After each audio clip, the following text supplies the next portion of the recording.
30s, I found myself in a very dark place. I was anxious and I was stuck in emotionally unavailable relationships. Anxiety got the best out of me. It drained me physically, mentally, and emotionally. Everything in my life fell apart. My health, my work, my relationships, the way I showed up to myself and to others. And in this video, I'm going to share with you the 3 key things that helped me get out of this dark place, so that if you're struggling in a similar situation, you get some insight that help you take steps in the right direction. The first key thing that made a difference for me is understanding that the core wound that creates relationship anxiety is fear of abandonment. That's why the thing that heals relationship anxiety is to develop a healthy relationship with oneself.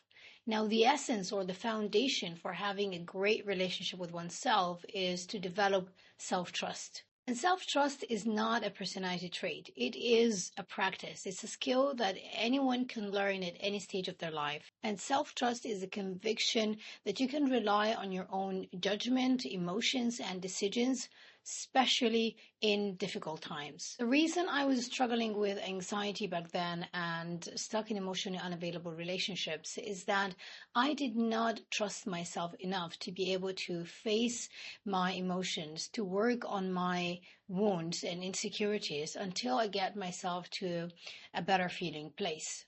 What I did instead is that I relied on external validation, on other people's opinions of me, to get that sense of safety and stability that I needed in my life. But what you need to understand is that everything in your life is like a mirror. It reflects back to you the way you view and perceive yourself. So my life was falling apart because I did not have the courage, the trust, the confidence to sit down with my feelings, to face it, and to feel my way through it. I did not keep promises to myself.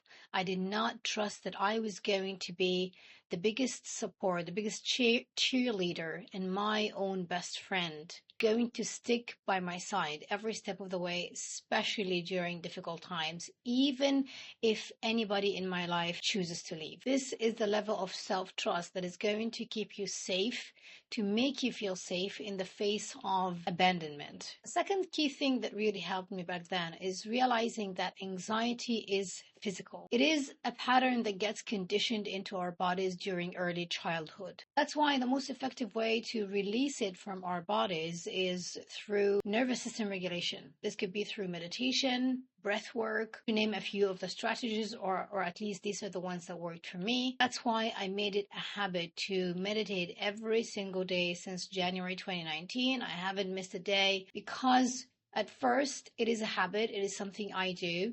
But then gradually it turns into who I am. I don't want to just release anxiety from my body. I want to become a safe person, calm person. Because I want this to be my identity, I had to condition it to my body. I had to do it enough times until it becomes the way I identify with myself. At first, the feeling was alien. It was weird for me to sit down with myself for a few minutes and sometimes actually a few hours a day to do the breath work and to meditate.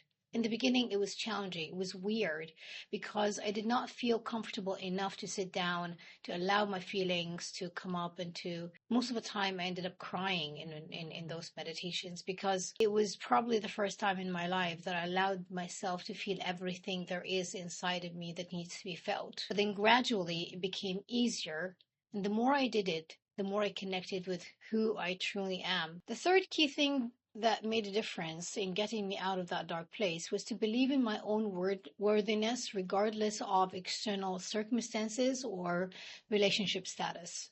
When I know that I am a valuable person, I behave in a way that is consistent with this identity. I behave in a way that is consistent with this belief. Choices, my actions, my relationship decisions are going to reflect my perception of myself.